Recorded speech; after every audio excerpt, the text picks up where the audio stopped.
Uno dei cavalli di battaglia del sindaco Luigi Brugnaro ha trovato una sponda in Parlamento. Il deputato veneziano di Area Popolare Andrea Causin è il primo firmatario della proposta di legge sulla microcriminalità urbana, contenente alcune misure invocate da tempo dal primo cittadino di Venezia. Prima tra tutte, la possibilità per la polizia locale di rinchiudere per qualche notte in cella di sicurezza gli ubriachi molesti. Guardate che riguarda tutti, non riguarda categorie di persone. Può essere una persona, un giovane che si deve laureare, che esagera col bere, si ubriaca, così può essere il figlio di chiunque di noi, ma esagera.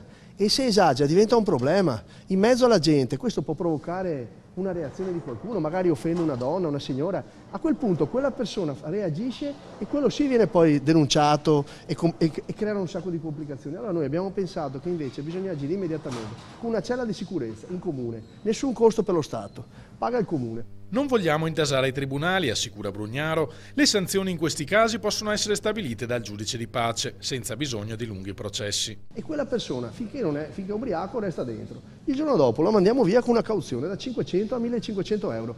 Le persone che vedono che uno che si comporta male viene prelevato, cominciano a dire finalmente c'è lo Stato. Cioè, se anche fosse un parente mio, va benissimo. Si deve agire immediatamente, probabilmente gli salviamo anche la vita, perché quando uno è fuori di testa può commettere delle cose di cui magari si pente molto di più. Spero che le firme a sostegno di questo provvedimento siano tante, si augura Brugnaro, perché le soluzioni al problema della sicurezza nelle nostre città servono subito. Non fra 3 anni, perché le cose risolte troppo lontane non sono neanche soluzioni.